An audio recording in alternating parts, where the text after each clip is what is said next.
Welcome to the day in life of me, Richard. What we want this video to show is how assistive technology is critical for a person with a severe disability to live independently. I was born in 1969 without arms or legs. I was born into an Armenian family that believed I was the result of a sin that either one or both committed. I then went into foster care and grew up with my entire foster family. So what we're going to show you here is exactly what life is day to day for me, using technology and how I learned to do things on my own. In terms of assistive technology, it isn't always what's made at a manufacturer, but it's oftentimes, as you will see, what friends and family have come up with together to make it work for me. A typical day begins at 5:30 a.m., which I immediately go and use my electric shaver. My electric shaver is just a basic shaver that you buy in any store. But what's different is the mechanism by which it is placed into so that I can shave by myself. You will see that it's basic wood that's put together and drilled into a table, of which I'm able to move my face in different directions on the shaver in order to shave myself. I came up with this mechanism because I was getting tired of others who would shave me with straight razors and would cut me, and I felt that there had to be an easier way to make it happen. I need assistance in terms of taking a shower, getting dressed. I'm able to brush my own teeth. I need assistance in terms of putting the toothpaste on, setting up the water and the mouthwashes, and then I'm able to brush my own teeth with using my shoulders and the sink. And what you see that the sink is the stability, and the toothbrush is placed between my shoulder and the sink, and I'm able to move my mouth in whatever direction and begin to turn the toothbrush in order to get certain angles in my mouth. The shape of the toothbrush is important because if it's not a certain shape where I can actually roll it and turn it, it becomes more difficult for me to get the angles that I need while I'm brushing my teeth. I have a shower chair in my shower which somebody transfers me on.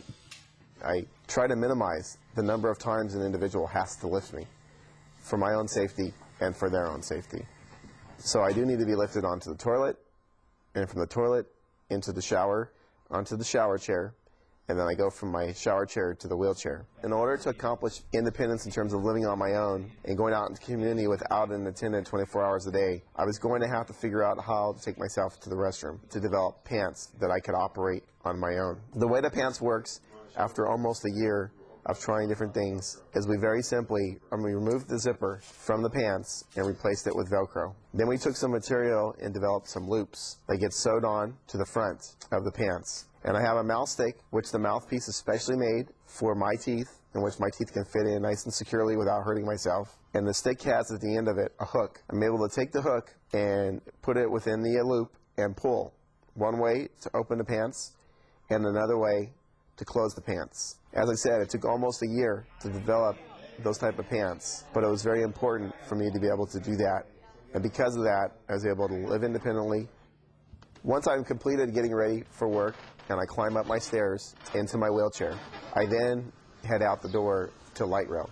The light rail takes me approximately 7 minutes to go from my house to light rail. You'll see that I have to ride on the streets because although we've come a long ways in terms of access, in my neighborhood there are no curb cutouts, which means that I really cannot ride on the sidewalk because I would have to go on and off the sidewalk too often, and it's not an easy thing to maneuver in my wheelchair. Light rail and fixed route and paratransit are the three main ways that I get around Sacramento and other parts of town when I'm in town somewhere. So I use the street to get into the light rail. I take the light rail for about 40 minutes into my office, and then I head into my office, and the first thing I do is go onto the computer and check my emails and begin to respond and to begin to do the documents and work that I need to get done. I have two means by which I use my computer, with a pen or a pencil in my mouth and voice recognition, which is called Dragon Naturally Speaking. Start Microsoft Excel. I have a Kensington Expert mouse, which I use with my shoulder to maneuver around on the screen. And then I'm able to use the buttons, and they're formatted for my purpose, whatever way is easy for me to get around the screen.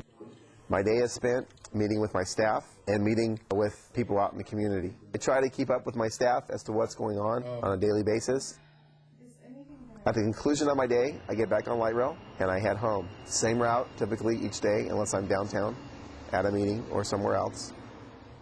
Several months ago, I started not to feel well, and so I decided to contact the doctor. By not having any arms or legs, it is very difficult for many medical procedures to be done. Specifically, it's very difficult to get my blood pressure. So on this day, I went into Kaiser for testing to try to figure out how we can measure my blood pressure. Typically for people who are paralyzed and are unable to get blood pressure, there's a test that's done through the eyes. I'm going into an appointment with an ophthalmologist, but it really isn't about my vision. It's about my blood pressure. Although they did a full exam of my eyes, which was important to do while I was there, because transportation to and from medical appointments is very difficult. The primary focus was to get my blood pressure. They were able to use a basic probe and were able to successfully measure the blood pressure. And basically what that is putting pressure on the artery in the back of your eye in order to measure it. It's very difficult, took a while, and there was a risk in what we were doing, but it was important to eliminate the fact of whether or not I was having high blood pressure issues, which I was not.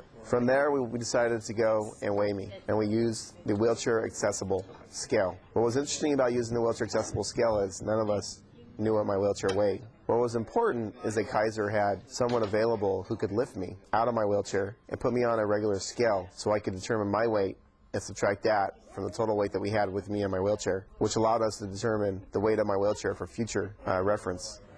When going to a medical appointment, what was very important in this process is that I was able to stay in my wheelchair for the most part of the examinations. That allowed me to have a little more control by being in my wheelchair than once I'm taken out. The medical staff clearly were skilled in understanding how to move the equipment and how to arrange my wheelchair for the eye examination. That made a big difference. I was able to sit in my chair, which I'm measured for and I'm comfortable, and not in their chair, and I was able to control. What's also very important throughout my appointment is you'll see that I was giving verbal directions to the medical staff. It's important not to guess or not to think that they know how to assist you, but it's important to communicate with them so that they do know how to assist you and so that there aren't any mistakes made that could hurt yourself or could injure them. And that's why I constantly gave verbal communication to them as to how to assist me.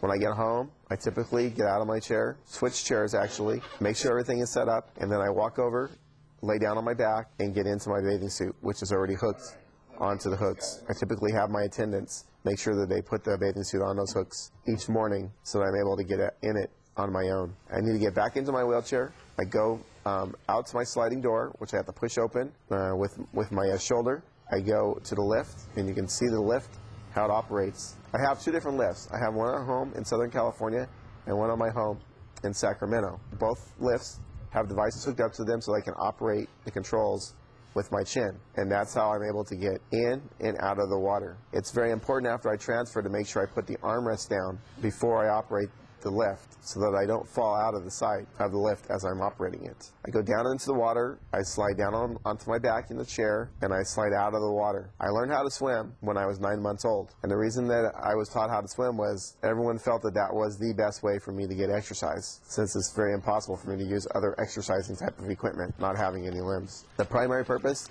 is to loosen my back and my neck after sitting in my chair typically 12 hours a day. So I'm able to operate by moving my lower extremities. I also have one toe, and how I move that one toe in what direction propels me into what direction I go in the pool. And then I use the side of the pool to bounce myself around and turn around in opposite directions. I then go right back into the lift when I'm ready to get out. I typically swim 45 minutes to an hour each day, which is very important for my exercise. I swim back into the lift, get onto the seat. I'm able to use my shoulder and my chin to pull myself up out of the water onto the seat. And the seat is slippery resistant. It does not slip, except for if I use the wrong kind of suntan lotion. And I have to make sure that I don't put the wrong kind on, or I will have no grip whatsoever to get back into the lift. I operate the lift once again with my chin, back up into my seat, and I'm able to transfer myself once again in order to do that. I go back into my house, and typically after I swim, I prepare my dinner. My attendants typically prepare my dinner. They usually cook several meals over the weekend. I put them in the freezer or the refrigerator and put them in bowls that I'm easily able to access, and then I'm able to pick up with my teeth, and then I'm able to open and close the lids. And so what I do is I operate everything with my teeth. I operate the microwave with a pencil and my chin. I'm able to stick it in there and able to heat up the food and pull it out with my teeth. I'm able to pop the lid open by holding the bowl with my shoulder and pulling it with my teeth, and that's how I'm able to eat. I typically go and watch a little TV, and then I immediately go back that night to my computer to continue working. I typically am not able to get all my work done during the day. I need to work a little bit each evening and the weekends in order to get work done. I have my computer set up in my home specifically for me. The desk which the computer sits on was a typical desk that you buy at a store, and I had my friends modify the legs so that I could have it sitting on the floor at my height. I have a similar Kensington mouse to operate with my shoulder, and I once again type with my pen in order to do the text on my home computer. My front door is an automatic door opener, which I have a remote control that sits on the armrest of my wheelchair. It's operated with two buttons. One locks and unlocks the deadbolt, and the second button opens and closes the door. The remote control is fixated to the armrest with Velcro, and I have Velcro on each one of my wheelchairs so that I can put the door opener on it. The door opener costs $2,000. It's very important that I have that door opener for my own safety. I live by myself for the most part, and I need to be able to get in and out in the emergency. It has a backup battery system, so if the electricity were to go out, the door opener will still work for up to 8 hours. As you can see, living life with a severe disability independently is possible. You just need to be able to be adaptive and creative in the things that you do.